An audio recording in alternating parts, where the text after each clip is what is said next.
Հաջորդ դիտարկումը դիմումատուների կողմից ներկայացված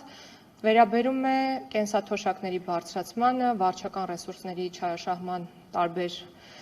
դրսևորումներին ենթադրյալ։ Դիմումատուն օրինակ պնդում է, որ պետության չեզոքության սկզբունքի խախտման եւ այսպես կոչված սոցիալական կաշառքի արկայություն է եղել, հղում կատարելով առողջապահության համընդհանուր ապահովագրության ներդրմանը, կենսաթոշակների եւ նպաստների բարձրացմանը, ինչպես նաեւ գյուղատնտեսական վարկերի տոկոսադրույքների սուբսիդավորման վերաբերյալ կառավարության որոշումներին։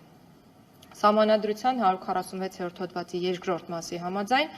կառավարությունն իր ծրագրի հիման վրա մշակում եւ իրականացնում է պետության ներքին քաղաքականությունը, այդ թվում սոցիալական քաղաքականությունը։ Ավելին, Սահմանադրության 86-րդ հոդվածով սոցիալական պաշտպանությունը սահմանված է որպես պետության քաղաքականության հիմնական նպատակներից մեկը։ Ընտրությունների անցկացումը չի կարող հիմք հանդիսանալ պետության սահմանադրական պարտականությունների կատարումը դադարեցնելու կամ հետաձգելու համար։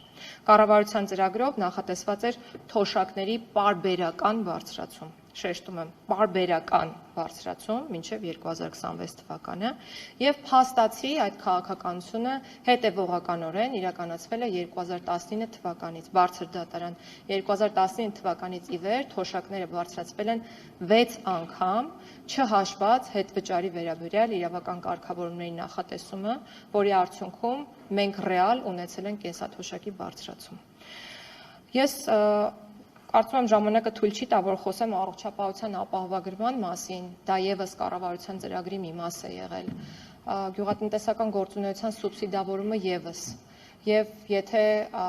այս ամենը համարենք որպես սոցիալական կաշառք, կարող ենք ասել, որ կառավարությունը ընդհանրապես գործ չպետք է աներ եւ ուղղակի պետք էր գնալ տուն,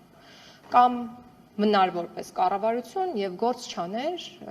ինչպիսի երևույթին ցավոք սրտի մենք նախկինում ականատես եղել ենք։ Այս փաստերը իմ կողմից ներկայացված վկայում են, որ խոսքը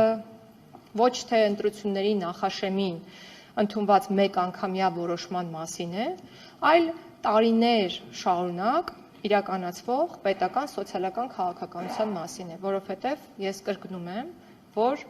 այս գործողությունները, որոնք կատարվել են կառավարության կողմից եւ կրել են սոցիալական երաշխիքների ամրապնդման բնույթ, եղել են պարբերական եւ դա փաստագրված է։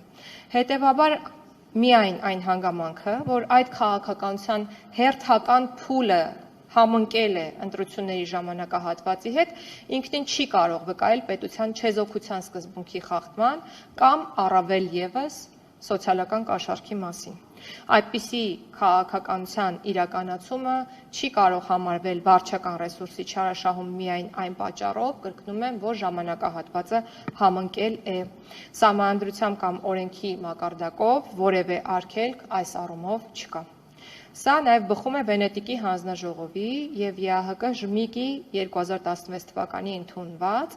ընտրական գործընթացների ընթացքում վարչական ռեսուրսների չարաշահման կանխարգելում եւ արձագանքում համատեղ ուղեցույցից, որտեղ նշվում է,